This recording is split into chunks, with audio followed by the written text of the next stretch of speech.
All right, let's get right into it.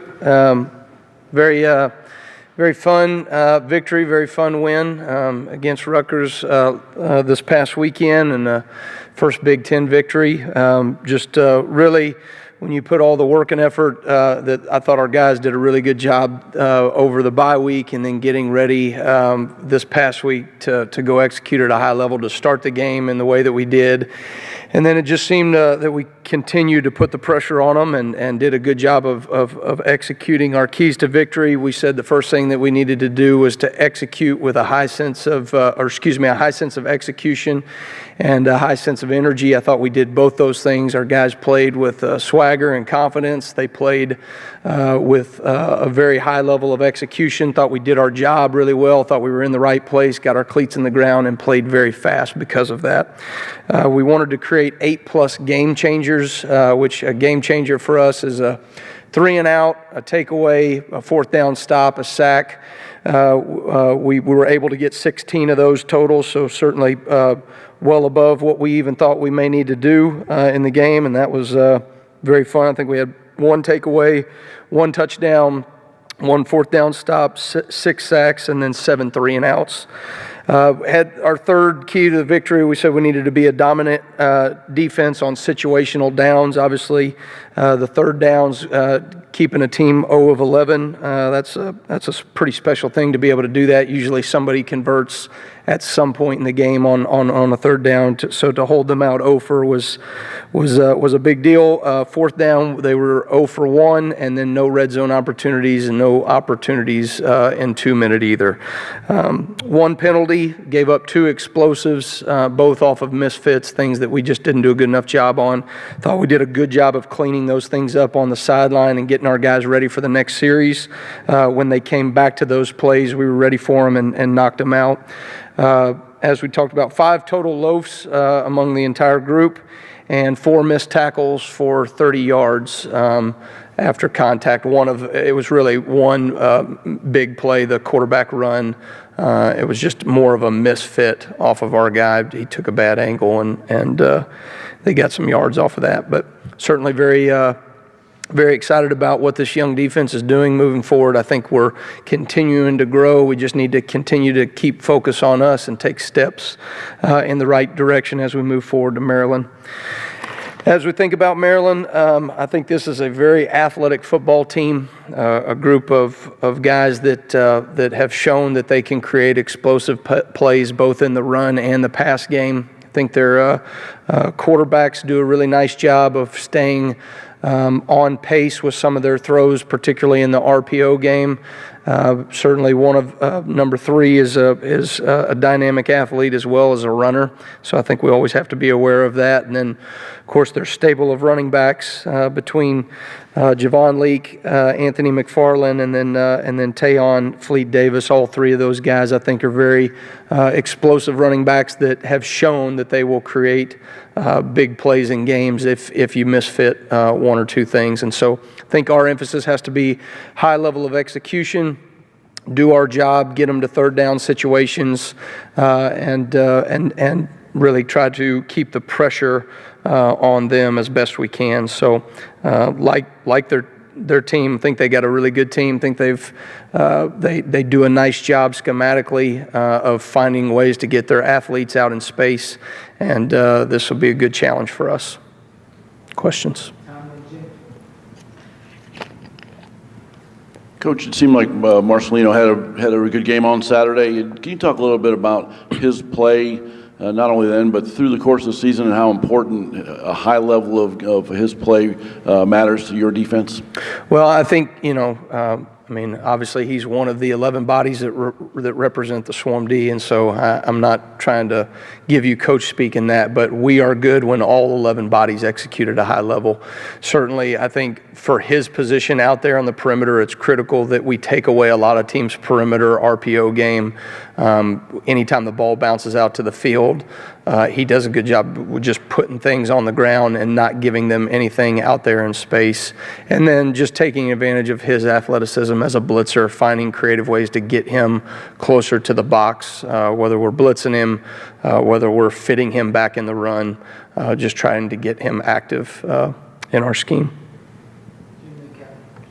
Coach, Reese Taylor obviously dealing with some injuries and haven't been able to have him at full use, but got him back now. Yeah. How do you envision him adding to this defense, and what can you see of this defense improving with an athlete of his caliber? Well, you think about some of the young corners that are stepping up, and Tywone Mullen and Reese Taylor, Jalen Williams. I mean, those guys are starting to really get comfortable in our system and what we're doing defensively and what we're asking them to do. They're also physical players. I mean, Reese Taylor, they ran a gap scheme to the boundary, Rutgers did, and he came up, stepped up, and cut a tackle down as he was pulling across. I mean, just the physicality that he showed between that and a couple other things defensively. He had 2 great tackles on kickoff. I guess he got called for one of them. He was offsides. He went right down the field and made another play. So he's showing up in multiple levels in our defense. I think that's what we all have expected him to do and will do moving forward. Yeah, Coach, you're on pace for more sacks than last season. What have you seen different in the pass rush, or what kind of maybe adjustments did you guys make in the offseason that's been maybe kind of working out early this season? Well, I think some of the technique that we use with our defensive line, particularly our defensive ends coming off the edge, we've tried to make them a little bit more aggressive.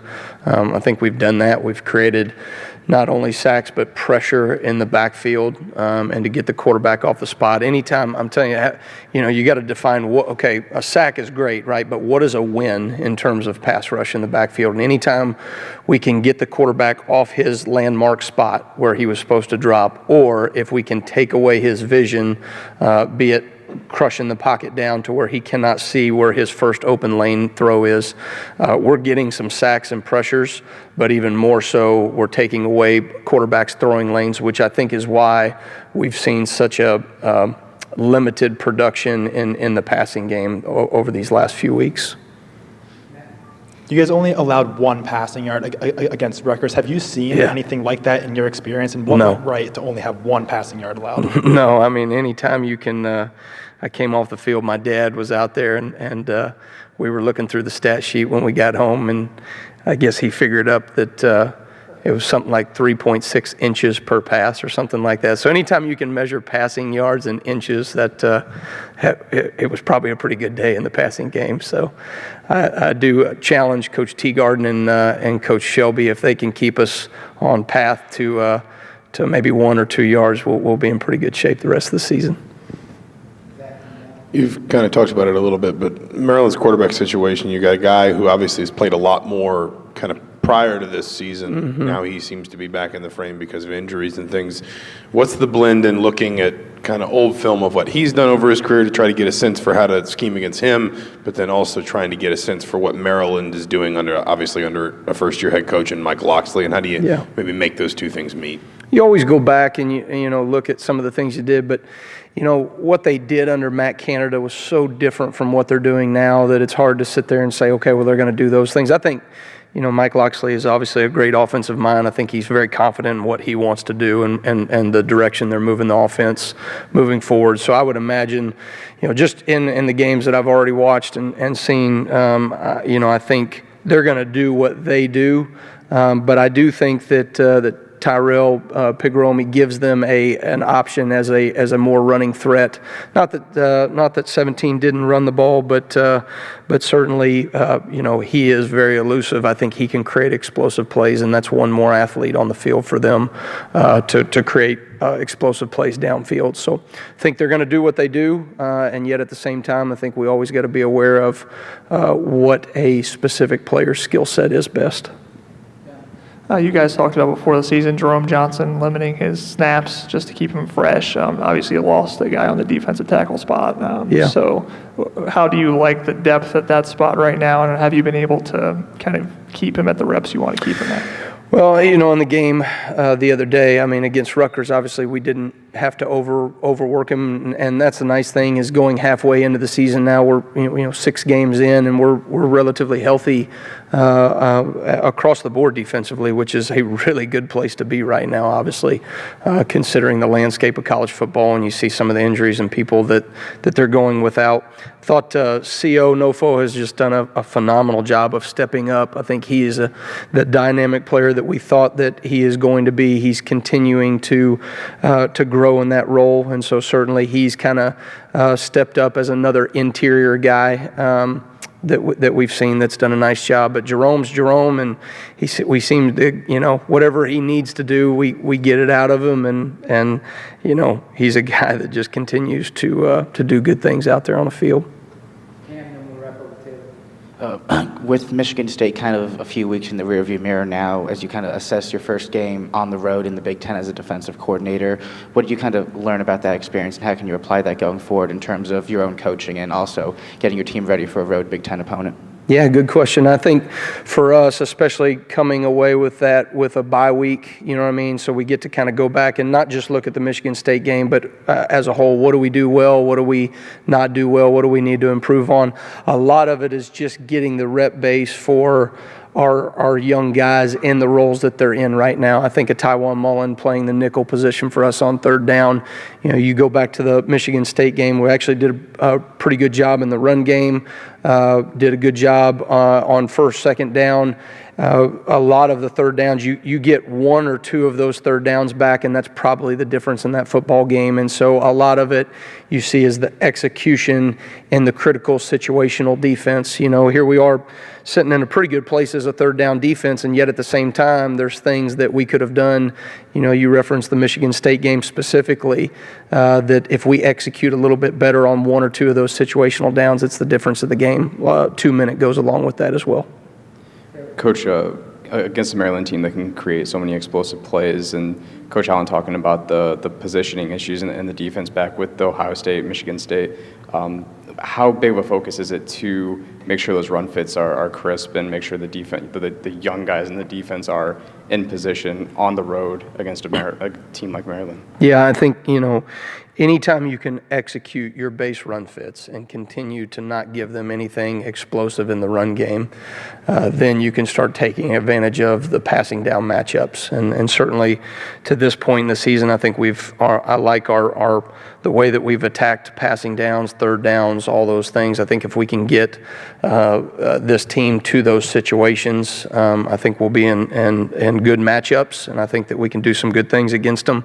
But this is an offense that has shown explosive plays on early downs. They get chunk play, touchdown. And what we've got to do is execute, get them to third down, get off the field. And I think if we do those things, we'll be very happy with the outcome. Thank you.